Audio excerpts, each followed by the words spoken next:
Well, good afternoon, everyone. Tamara Leach here with Rebel News, and I am pleased to bring to the show today Kayla Pollock. Kayla told me that she took the shots because they were touted as safe and effective, and there was no informed consent, so she had no idea of the potential risks that she could possibly face. She woke up days after her second shot, which was a Moderna shot, unable to move her arms and her legs. Since then, Kayla's been a vocal advocate, sharing her story publicly, which quickly went viral across social media. She's been an advocate for other vaccine-injured Canadians and bringing attention to their cases. And she's also filed a lawsuit against Moderna for damages. Kayla, shockingly, has also been offered MAID, Canada's controversial medical assistance in dying program, as she has sought out help via resources and supports to help her regain her quality of life. But let's hear from Kayla herself. I caved into believing that I trusted the government. That's my first mistake. I didn't know. I was a 35-year-old single mother, and I was a very athletic person, and I was living my life, and I wasn't all over the internet, and I wasn't, researching everything, and I trusted that the World Health Organization and the CDC were the gold standard as far as medical care. I'd always grown up with a very sciencey background, thinking that that was sort of how things went. And, in hindsight, clearly that's not how I feel today. But I caved into believing that I trusted the government. That's my first mistake. I didn't know. I was a 35-year-old single mother, and I was a very athletic person, and I was living my life, and I wasn't all over the internet, and I wasn't, researching everything, and I trusted that the World Health Organization and the CDC were the gold standard as far as medical care. I'd always grown up with a very sciencey background, thinking that that was sort of how things went. And, in hindsight, clearly that's not how I feel today. But, I took my vaccine, and I did have my father dying in long-term care, and he did die during COVID in long-term care. So in some ways, if I'd never taken it, I would never have got to see him, before, during, and after he passed. And, I also was working at my son's school. And, I had a job that I loved. And unfortunately, after taking my vaccine, shortly after, a few episodes, which people have probably heard about by now, I ended up quadriplegic in a wheelchair for the rest of my life with a condition called transverse myelitis, which has been peer review studied to it is a known vaccine reaction in general. It's rare, but it is a known vaccine reaction. However, cases of transverse myelitis after specifically mRNA vaccines, but COVID vaccines as well, became more prevalent. Like, it used to be something that was a chance of about 1 in 1 million. And what it does is it inflames your spinal cord to the point where it chokes off the supply of your body receiving signals. So I have no movement below the chest, and that includes bowel and bladder. It also fully includes legs, and I have no movement in just certain muscles in my arms. So like I can't feel, two of my fingers, and I can't feel the bottom side of my arm, so I can get burnt easily. But I do thankfully have some arm movement, so I'm able to do a little bit. And so one thing I also didn't lose is I didn't lose my voice. And so, shortly after receiving this vaccine injury, um, and it was confirmed at the hospital. They ruled out, the first thing they checked me for was, of course, COVID.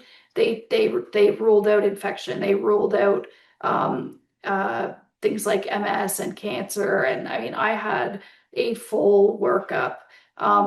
Originally, I think one of the things that viewers should know, even though I came into the ER completely paralyzed from the neck down, the first physician saw me and said that as soon as I mentioned my vaccine, he said that that it was all in my head and that I needed a psych consult.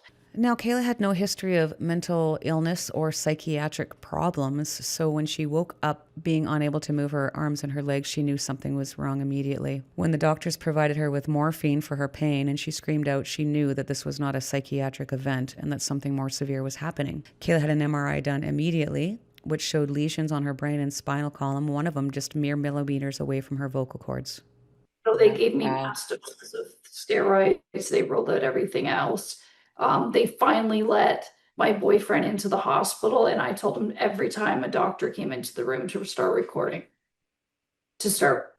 things. And so my neurologist came in. He was a great guy, and he was very honest and said to me, we still have a cancer workup to do. As far as like this is previous to him knowing exactly what it is, but he said, I'm looking at it and I don't believe that's cancer, like looking at where it is. This is before, of course, they confirmed it wasn't cancer. He said, honestly, my honest opinion that this is going to be, my gut here is that it's going to be from the vaccine. And I said, have you seen this before? I was trying to kind of ask a leading question. Have you seen this before? And he says, I've seen this many, many times, many, many times. And that's recorded on audio. It's out there on the internet. It's on my website, which is listed right on my name there. What's a cancer workup mean? Well, it means the CT, chest, abdomen, pelvis, just to make sure there's no other areas of malignancy. Okay. So that's what that is. But most likely it's going to be probably, if I'm using my gut impression here, from the vaccine. So other people have had it though? Many people have had Many? it. Many. That I've seen as a neurologist. Yes. Yeah. And So, that was confirmation. Also, they wrote in all my medical records that, it was due to my COVID-19 vaccine. But, regardless of that, I then had to go home and live with being a mom one day to not being able to care for my son the next day, having to try and live a completely different life in a wheelchair, like not being able to move or do anything for myself, not being able to dress myself, not being able to go to the bathroom on my own, not being able to turn over or roll over or anything, but also feeling everything. I can feel everything, which is even worse because I can feel that I want to move. I can feel that I want to stretch. It's terrible. But it becomes pain that you end up just living with as normal. And I guess so I went home and there was no help coming. The people that were supposed to be coming to help me get out of bed in the morning and, help me change into my clothes and all that stuff. We're all in this together. We've come so far in the fight against COVID, it's time to finish this pandemic for good. So get vaccinated. If you know someone who hasn't, talk to them. For our kids, for our communities, for our economy, it's how we get forward together. Vaccines are safe and effective for use. Vaccines are the best way for you to protect yourself, your family, and your community. So get vaccinated. Let's fight COVID-19 together. Pour vous protéger vous-même, pour protéger les plus fragiles d'entre nous, pour protéger l'ensemble de la population, le meilleur moyen connu demeure le vaccin. S'il vous plaît, soyez responsables, soyez solidaires, faites-vous vacciner. Merci. We all agree getting vaccinated is the way forward. We're all in agreement this is not a partisan issue, so please get vaccinated. We're united, and it's time to get the shot. Vaccines save lives. They're how we're going to beat COVID, and it's time for everyone to do it. Get the shot. Get the shot. And so I went back to the hospital and said, I need help. I need help. And that's when they said, okay, well, we're going to get a social worker in here to help you with resources. And that's when I received my first offer of medical assistance in dying. And that was the help that they wanted to offer. So first they acknowledged that, I've taken this safe and effective vaccine, apparently, that's now made me quadriplegic for life. And the only help that they really have, because they don't have the services, they were saying, well, there's a shortage and, this and that. And so the help was medical assistance in dying. And so at the time, I thought that was the only answer. And so I took the email address and I started corresponding with them to fill out the paperwork. And when I got down to realizing what was actually being offered and said to me, I was reading that, within 90 days, I'd be basically having to say goodbye to my son. And that's when I just looked at that paper as I read it and I went, I cannot do this and I need to talk about this. And I remember just laying in bed one day and thinking, why did this happen to me? Why did this happen to me? And I didn't hear a voice, but I just remember automatic thought was, you have a voice, you know how to use it. You're not afraid of large crowds. You've been speaking on stage in front of, uh, like the whole entire Air Canada Center was filled. I was on stage with Caesar Milan. You can talk in front of crowds. You're not afraid of the pressure. Talk about what's happened. And so that's what I decided. I sat down with my family and said, if I talk, I will not stop until this reaches the top. Everybody is going to know what happened, and that included my son. And so I said to him, I need you to understand, he's 7 or 8. No, he would have been 8 at the time. I said, I need you to understand though, honey, like I want everybody to know. And if I do that, then there's going to be some people that are going to be really mean to mom. And I don't know how she's going to handle that. I mean, I kind of said to him, imagine you're Taylor Swift and you're selling, records, let's say, and a bunch of people are telling you you're too fat, and a bunch of people are telling you you're too skinny, and a bunch of people are telling you your music sucks, and a bunch of people, are like, I don't know how I would handle that. So I told them that right up front, and he said that if I didn't speak out, then what if other people were afraid to talk about what happened if it happened to them?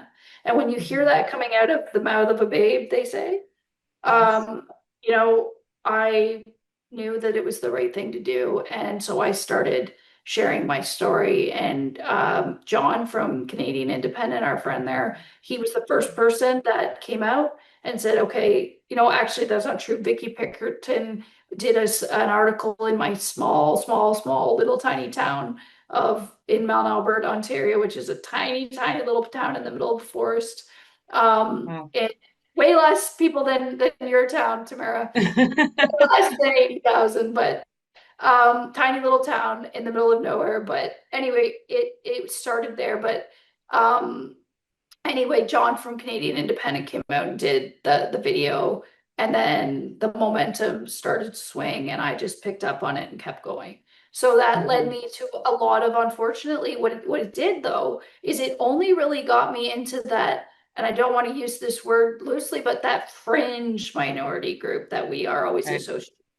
So, it got me into, let's say, for instance, I got me talking to, Dr. Drew, but then he was maybe fringe, and it got me talking to Alex Jones. Well, he's a big conspiracy theorist. So then it got me talking to a lot of media outlets that are known as fringe, like the Western Standard or all these, Because they're independent.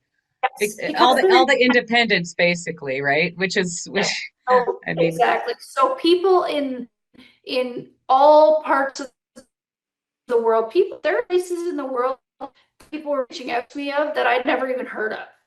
I didn't even know where the heck that was. There were places in Africa, there were places in countries I'd never even heard of. Like there were places in all people all over the world that knew my story, but nobody around me knew it. And I'm thinking, this is not right. This is wrong. Why do people in Australia and people in Africa and other people know my story, but I go down the street and no one has a clue? That's not, no, that is not okay. And this is not just a bunch of cult of people, let's put it that way, that are grifters trying to make money. This is real. Like, regardless of what happened to you or what happened to anyone else, this is real.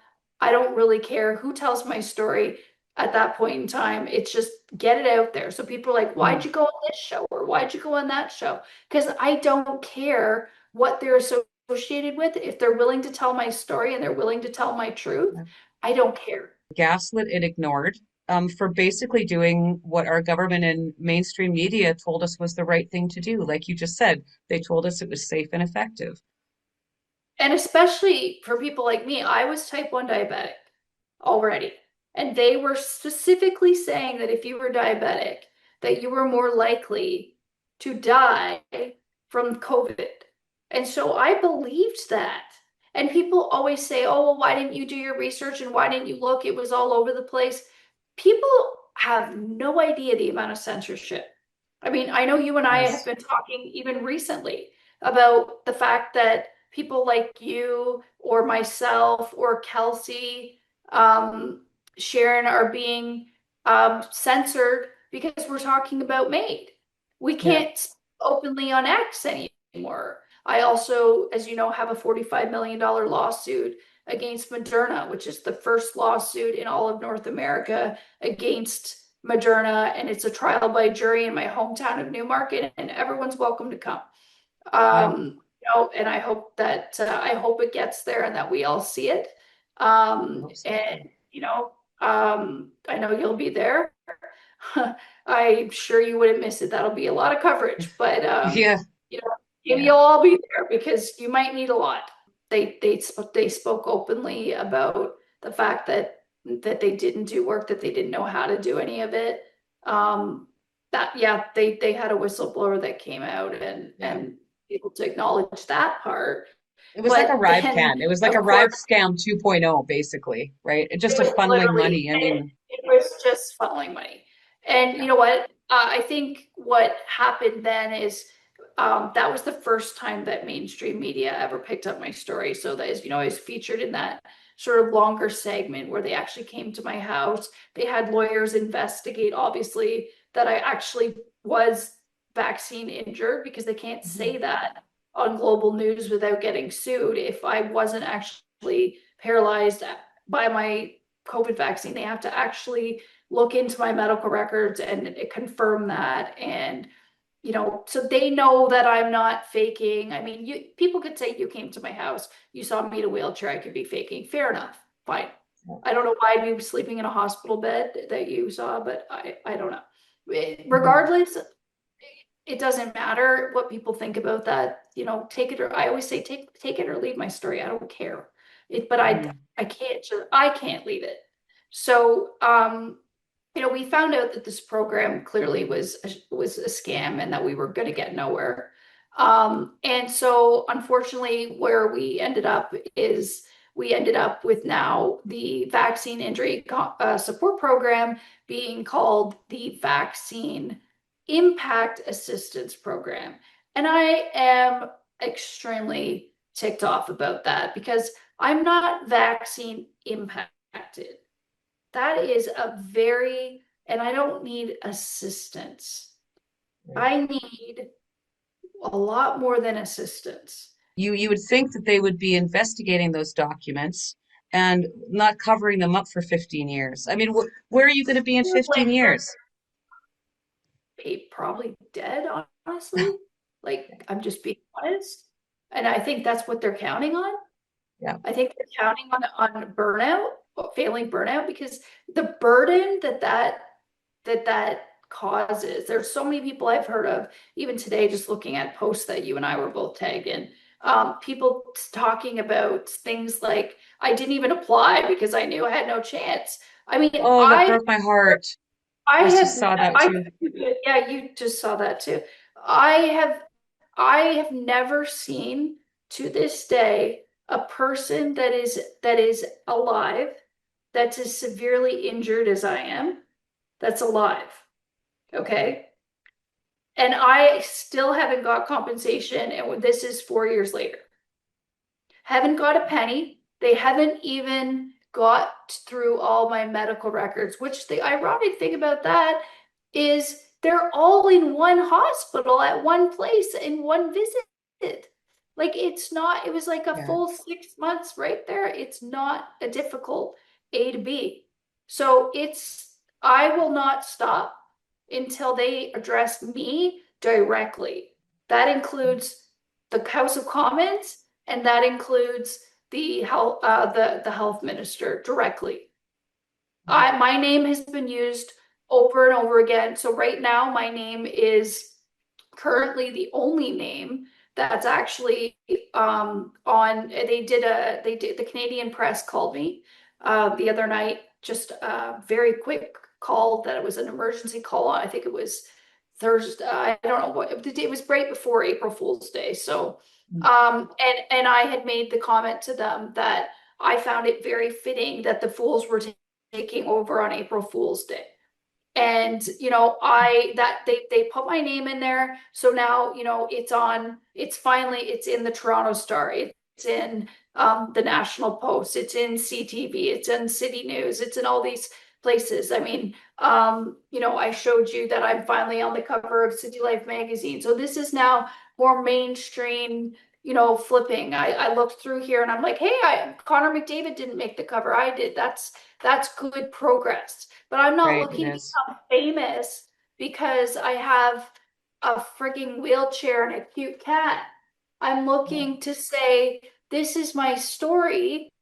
And I need people to know, because I will not stop until they're accountable, because there are so many people suffering.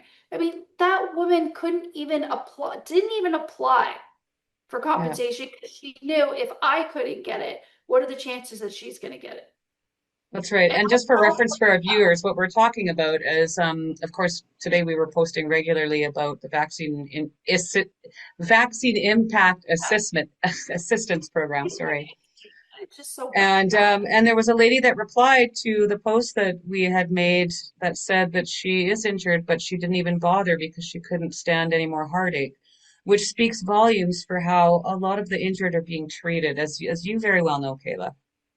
Well, because they look at someone like me and they go, well, she hasn't been helped. What are the chances of me getting helped? And they're wrong.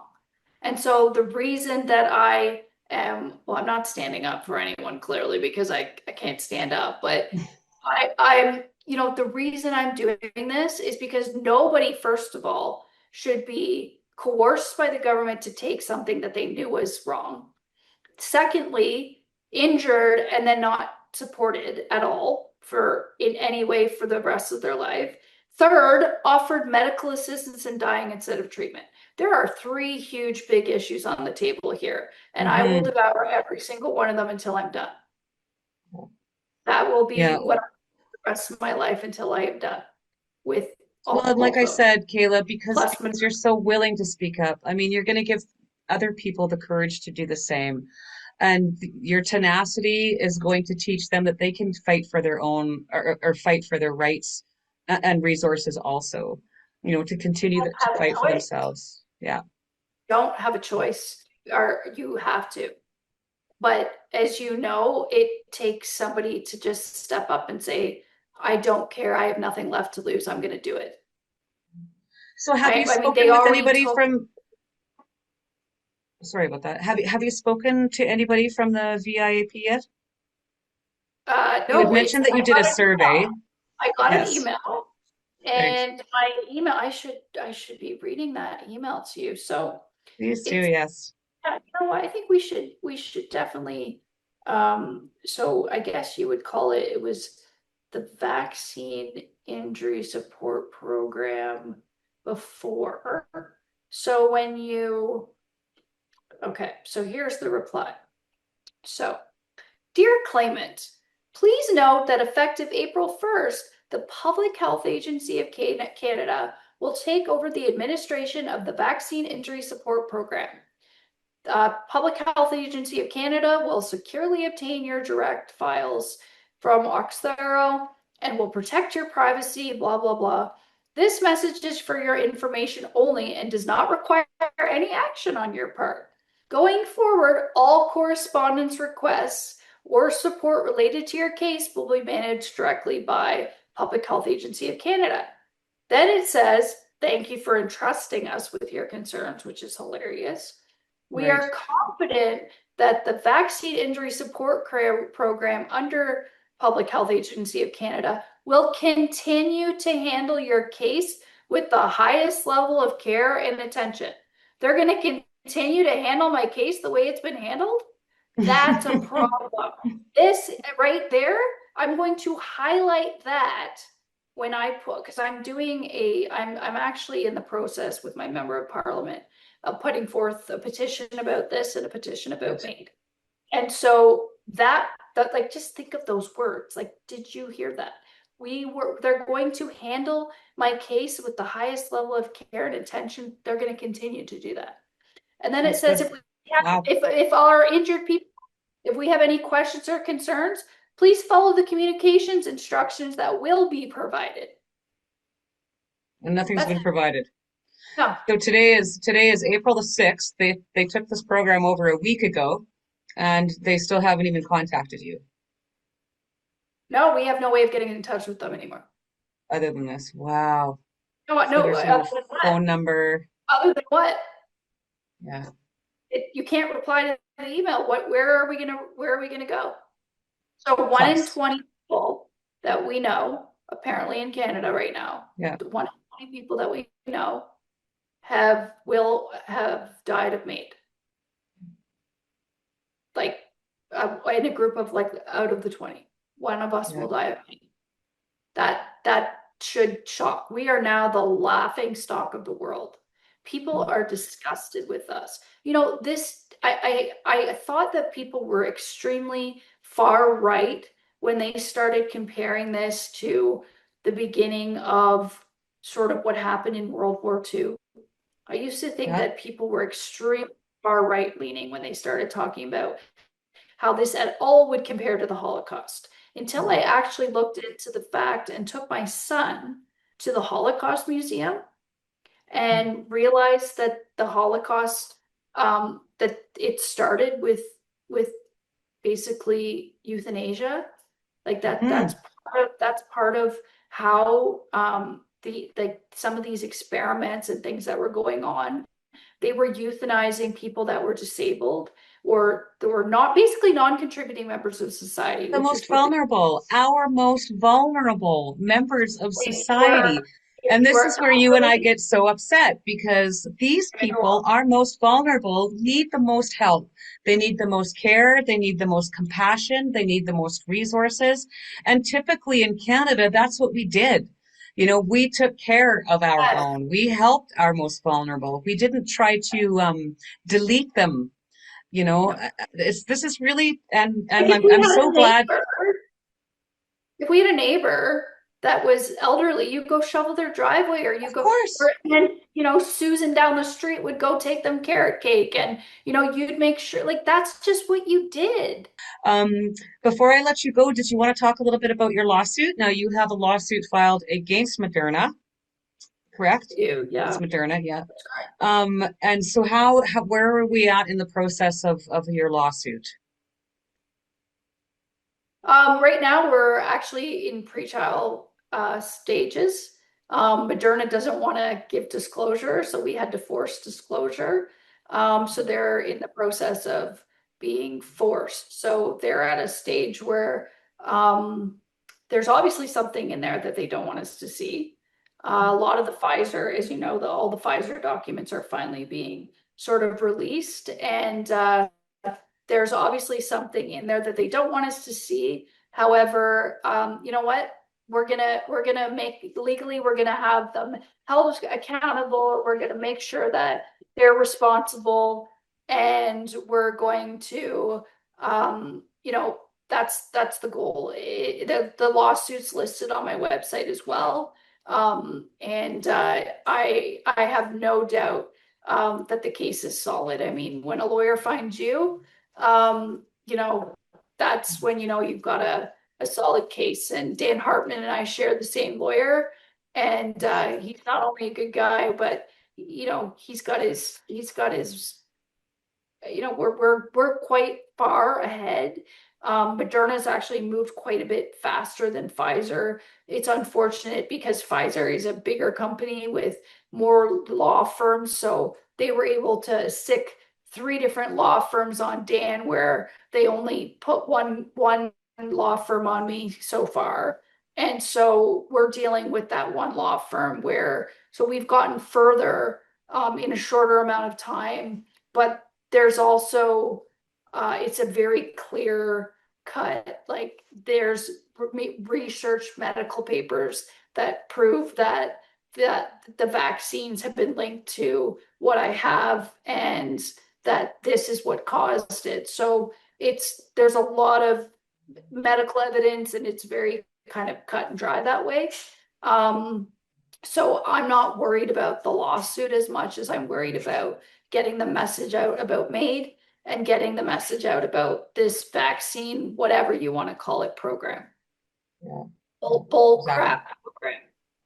Mhm. And, you know, that's where we're at right now. We need to, I think that the focus for me needs to be on those two issues as far as, you know, spreading the awareness. I mean, we've already mostly taken our vaccines. I hope there's not people out there that are still being vaccinated at this point. I know there are, but I hope there's not many. And I mean, I know statistically there's not as many. So I feel like it's more important to focus on the issue of Prevention at this point.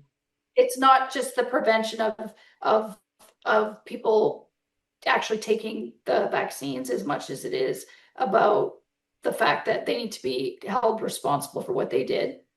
Yes. And that they need to do what they promised and support the people that have been injured by taking what they told them that they would, that was safe and effective. They specifically said, if you take this vaccine and you have any issues or rare side effects, which we now know aren't rare, that we will compensate you for the rest of your life. And I have not received anything. And we're talking 4 years later, complete quadriplegia. We're talking, you know, loss of urinary and bowel function. We're talking loss of limb motor function completely from the chest down.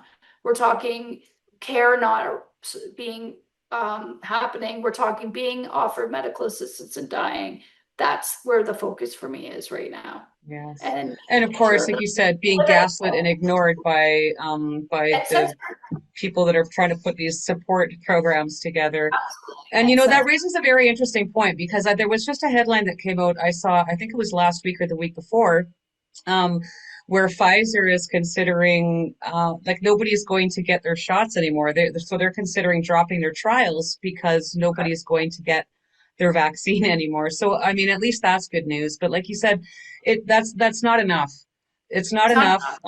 These guys have to be held accountable, as you very well know. And like you just said, I mean, you need all these supports. Again, I'm just going to reiterate, when I visited you, you know, I was very shocked when I came to see you, that you didn't have a nurse coming to see you, that you didn't have anybody, not even a physiotherapist, yeah, that was coming in to help you, because I mean, that's so, it does. Yeah, it does. It costs $300 a week for me to see a physiotherapist.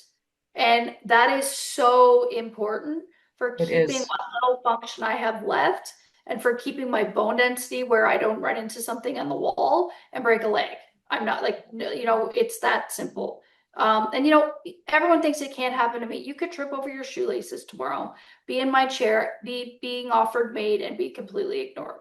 So people Yeah. need to realize and wake up that this could be you. You know, you always think it wouldn't happen to me. That's what I thought too. And you know what? Maybe you won't be vaccine injured because you didn't take the vaccine, but you will get old one day and you will be vulnerable at some point in your life. And so you really need to think about that. And for me, I'm not getting that care as far as the physiotherapy and things like that I really need. And so I still rely on donations from the public, which have just completely stopped at this point. I've had about 3 donations come in the last, I'm going to say 2 weeks, like the odd $25 or something, which every little bit counts, but it's not enough for me to go to physiotherapy. And so I'm still relying on that. And, you know, I just need to, like reiterate, I just need to get the message out there that this is wrong and it needs to stop. And there's nothing else I can do but keep repeating, you know, my story and what's happening and have people listen on their own and decide what they want to do or need to do with what I'm expressing.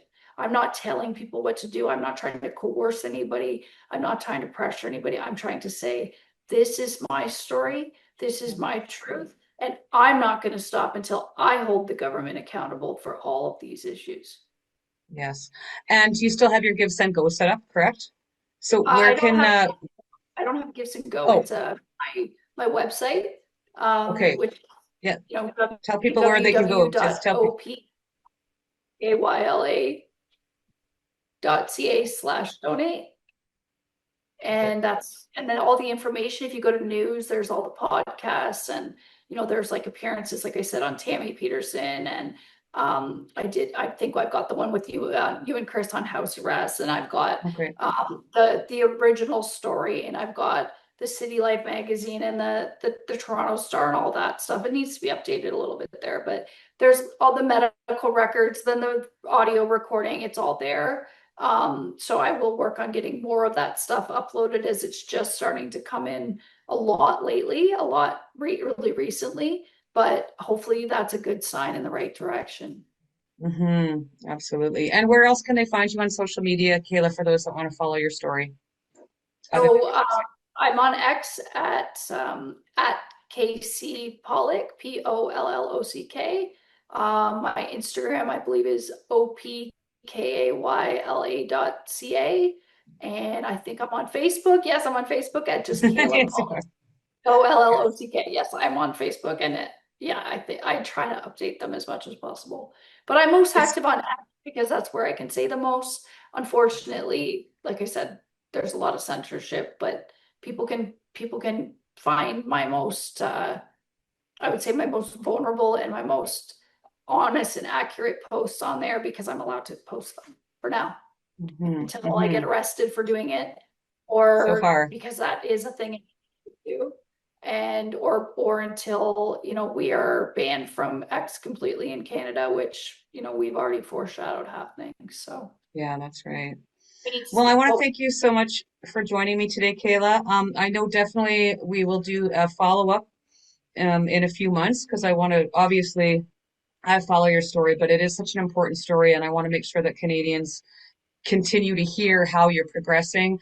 I think, in a few more weeks, we're going to have a better sense of what the VIAP is going to be like. It is already starting off as a bit of a disaster from the injured that I've already spoken to, including yourself.